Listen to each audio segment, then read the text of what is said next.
Pag-usapan po natin yung inihain naming kaso sa Korte Suprema. Ito po yung aming petition for certiorari and prohibition. Final po namin ito nung Monday. Marami po ang nagsasabi bakit napakatahimik ng pag-file namin sapagkat po ito'y isang mahalagang kaso at hindi naman po tayo after ng media mileage, kaya minarapat po namin ni Congressman Sid Ungab at ng mga ibang petitioners na mga pawang premyadong abogado na mag-file quietly at ihayag na lamang na kami nga ho ay nakapag-file na the following day, which is kahapon. So ito po yung kopya ng aming final nung Monday na petition sa Korte Suprema. Petition for certiorari and prohibition. Ito po yan. At ating pong balangkasin ngayon ang pagsisinungaling ng mga nagtatanggol dito sa usapin ng unconstitutional 2025 budget dahil nga po sa unang beses pa lang tinanggi nilang may blanco daw yung bicameral conference committee report. Tinanggi nila na wala raw pong blanco, walang illegal sa proseso at walang unconstitutionality na naganap doon sa pagpasa ng General Appropriations Act na siya na nga po ngayon ay batas na. Unahin po muna natin, ito po yung kopya ng conference committee report. Makikita po natin para po it's a bit of a lecture, pilitin natin pasimplihin Ito po yung pagpapatunay na na-file po ito sa Bills and Index Service ng House of Representatives. At ang final po nila, ito po yung title. Basahin ko po Ang title niya, An Act Appropriating Funds for the Operation of the Government of the Republic of the Philippines from January 1 to December 31, 2025. Ito po yung produkto ng Bicameral Conference Committee report. Sabi po nila hindi final ito, pero final. You do not file something that is not final sa House Bills and Index Service. Yan, malinaw yan. At the same time, makikita po ninyo yung mga kongresista na pilit nagtatakip ng pinakamalaking anomalya, yung biggest money heist ever in the history of the Philippines, 6.325 trillion pesos po. 6.325 trillion pesos. Ito po yung kanilang rinatipikahan, inaprubahan, pirmado at inihain niya po dito sa House Bills and Index Service. Ito po yan, kitang-kita dyan. Pirmado po, sapagkat nais kong paalalahanan yung mga nagsisinungaling na kongresista, silipin po ninyo yung sarili ninyong House rules. Yung rules po ng House of Representatives, specifically yung Section 63 at saka yung Section 64. Sabi po sa inyong sariling rules diyan sa House of Representatives, pagkatapos na yung Conference Committee report, kinakailangan pirmahan ang bawat pahina. Ayan po pirmado. Yung bawat pahina, pirmado. Mga kababayan, pirmado. Tapos, makikita naman natin, pirmado, bawat pahina, pirmado, at makikita naman talaga na ito'y pinirmahan Malinaw po yan yung last page. Pirmado po yan. I hope nakikita ninyo malinaw. Pirmado ho ito, mga kababayan. Pinag-uusapan natin dahil mahalaga na pag-usapan natin ang kung paano sinalaula ang proseso ng pagpasa ng budget. Ito po yung mga pumirma. Para kilala ho ninyo, dahil tayo sa hakbang ng maisog, incidentally ay nagdiwang po ng unang taong anibersaryo ng hakbang ng maisog kahapon sa mga maisog. Happy anniversary po sa inyo. At patuloy tayong lumalaban at nananawagan ng transparency and accountability. And this is the reason why I am showing you this copy of the Bicameral Conference Committee report.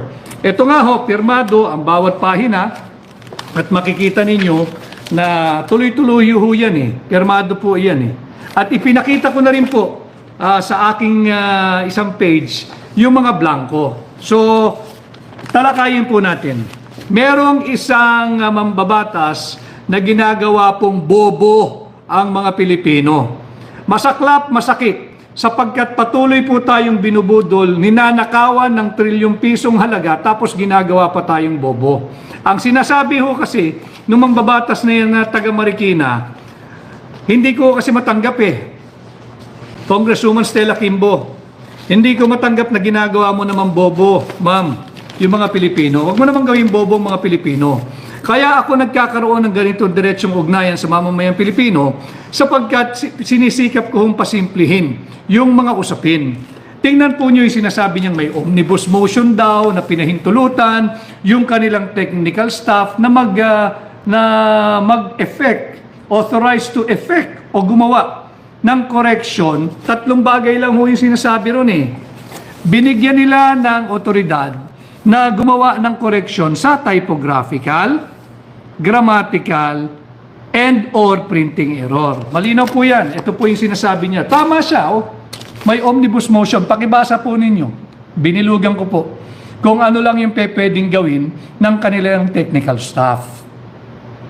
Malinaw dyan, they are authorized, the technical working group or the technical working staff of the Committee on Appropriation of the House and the Senate Finance Committee to effect corrections like typographical, grammatical, and printing errors. Tanungin kita, Congresswoman Kimbo, typographical ba yung blanco na may tuturing? Typographical ba yan? Grammatical ba yan? Printing error lang ba yan? Hindi ba substantial abandonment of a sacred duty and sacred mandate to safeguard every centavo of the people's money? Paano mo ngayon sasabing typographical yan? Paano mo ngayon sasabihin grammatical yan? At paano mo sasabihin printing error yan? Isang pahina pa lang ho yan. Yung succeeding pages po natin, magpapakita. Napakita ko naman pero para lang sa ating diskurso ngayong gabi. Para lang patunayan natin na kung talaga nagsisinungaling itong mga ito. Ito ho. Typographical ba yan? Pakibasa po ninyo. Pakibasa po ninyo. Pati yung mga trolls at yung mga bashers, welcome po kayo sa aking pahina para bibigyan ko po ng linaw ang inyong kakitiran ng pag-iisip. At dito ho kayo manood sa aking pahina at dito may mapapala kayo at may matututunan kayo every time I go live. Yan po. Kahit po nagpapabayad kayo sa inyong mga principal, sige na lang, libre ho kayo rito, libre lecture dito para man tumalas-talas kayo at meron namang mapala ang lipunan sa inyo. So ito ho yan. Matatawag nyo ho bang typographical, grammatical, or printing error? This is just 3 of the 13 pages showing the 28 line items na iniwang blanco. Ano ho ngayon ang implikasyon nun? Bakit tayo nagsampa ng kaso? Kagaya po nung aking previous live, sinabi ko na po sa inyo na yung kahalagahan ng Bicameral Conference Committee Report, ito po ay mahalaga sapagkat itong pundasyon. Ito ang basihan doon sa tinatawag nating GAB, yung General Appropriations Bill. Ito po yung naging basihan kasi final po nila Pagkatapos po nitong Bicameral Conference Committee, magiging General Appropriations Bill ang tawag po rito. Printing na lang po ito. Wala na hong gagawin dapat dito. Printing na lang. Printing na lang, ililimbag na lang into a GAB form, yung General Appropriations Bill. At yung General Appropriations Bill na yan po yung trinatransmit sa tanggapan ng Pangulo ng Republika ng Pilipinas. Kaya aking lilinawin at muling mariing itatanggi yung una nang nagsabi na fake news daw na may blanco sa GAA. Tama po, fake news ang Malacanang nung sinabi nilang may blanco sa GAA. Dahil wala po kaming sinasabing GAA. Ang blanco naririto. sa primary document na tinatawag Bicameral Conference Committee Report. Ito nga po yan, House Bill 10800, House Bill 10800. Malinaw po tinatakan pong receive ng Bills and Index Service ng House of Representatives. Ito po, nung natatakan na mga kababayan, wala na akong pwedeng galawin dito. Tapos na Pirmado, ratipikado, aprobado, at ito po ay final sa Bills and Index Service ng House of Representatives. Ang tanging gagawin na lang po rito mga kababayan ay printing. Printing na lang ho. Wala nang pwedeng maggumalaw dito. Walang dagdag, walang bawas. Tapos na po Talakayin natin ngayon yung pagsisinungaling ni Congresswoman Stella Kimbo. Sapagkat sinabi niya, ito raw po yung pagpuno ng patlang ay mere typographical, grammatical, or printing error. Ang ibig pong sabihin ng typographical, grammatical, or printing, wala pong exercise of discretion doon. Hindi ho pwedeng mag-exercise ng discretion kung sino man pong hihipo ng mga dokumentong yan.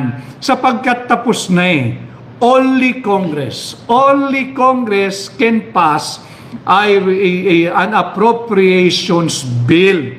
Kaya nga po hindi ba, binalangkas natin ng isang araw, sinasabi ko sa inyo, malinaw sa ating Article 6, Section 24 of our 1987 Constitution na ang lahat po ng appropriations bill shall originate from the House of Representatives and no other. Bakit ho sa House of Representatives? Bakit sa mga kongresista? Dahil nga po ang assumption ng ating saligang batas, mas marami sila, kinakatawan nila yung mas maraming tinig ng higit na maraming Pilipino. Subalit hindi naman yan ang nangyayari ngayon sa ating Kongreso. So balikan po natin si Stella Kimbo. Sabi po niya, yun nga raw po, ito'y typographical, grammatical, at printing error. Kasinungalingan. Sapagkat ang dami pong blanco. Meron pong gumawa ng isang computation, halos umabot po ng 214 or 241 billion pesos yung halagang iniwan ng mga blanco. So sino uli? Ang tanong natin, sino yung may makating kamay na nagpuno ng mga blanco dito sa Bicameral Conference Committee Report? Kaninong makating kamay yan? Palaisipan at pinag-uusapan pa rin natin ngayon, babae ba siya yung nakialam dito? Lalaki ba siya? Tandem ba sila? Isang lalaki at isang babae? O marami sila? Kaya nga po dapat silang panagutin natin. Ang tinuturo yung atin pong mga kababayan na empleyado ng gobyerno, lalo na po dyan sa Senado at dyan sa House of Representatives, mag-iingat po kayo. Tila may malalaglag dito at mukhang ang direksyon yung mga miyembro ng Technical Working Group o yung technical staff ng Committee on Appropriation at ng Senate Committee on Finance, yung technical staff. Bakit? Ba't ko po nasabi yan? Malinaw po kasi dito sa omnibus motion na ang binigyan lang ng kapangyarihan na gumawa ng correction pagdating sa typo, grammatical, and printing, yung technical staff. Pakinggan niyo po mabuti ang paghuhugas kamay ni Stella Kimbo. Ang sinabi niya, yung technical staff daw ang maaaring naglagay ng mga figure sapagkat meron daw po kayong authority na gumawa ng typographical, grammatical, and printing errors. Hindi nyo pa ba naaamoy?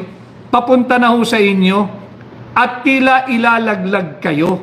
Kayo may ipit dito. Kaya ako minumulat ang inyong isipan sapagkat mga kababayan, lalo na yung empleyado ng House at ng Senate Finance Committee, yung technical staff, tatandaan ninyo, wala kayong authority, wala kayong personality, at wala kayong karapatang makialam dyan. Ang kasalanan po ninyo, kapag talagang kayo ang nagsulat ng mga halagang yan, huwag ho kayong galalain, hindi nyo po kalaban. Hindi ako naniniwala na mga miyembro ng technical staff o technical working group ng mga Committee on Appropriation ng House of Representatives at Committee on Finance ng Senadong gumawa niyan. Hindi ho gagalaw yung mga yan. May nag-utos sapagkat alam mo nila mananagot sila sa batas. Yan po ay falsification of legislative document. Yan po ay usurpation of authority. Hindi naman kayo mambabatas eh. Wala naman sa saligang batas sa pwedeng gumalaw ang Bicameral Conference Committee staff, technical working staff, pagdating sa final, ratified, passed, approved, and signed na final Bicameral Conference Committee report. Wala po kayong kapangyarihan. At yan din po ay falsification of legislative proceedings at maaari din nga pong usurpation of authority. So makikita natin kawing-kawing na kasong kriminal. Huwag ho kayong pumayag na kayo ang ilalaglag. Dapat natin panagutin kung sinong yung makating kamay na nakialam at naglagay ng mga figures o halaga dito sa napakaraming blanco na ginawang batas ngayon at pinirmahan at pinapirma kay Pangulong Bongbong Marcos. Dapat malinaw ho tayo rito.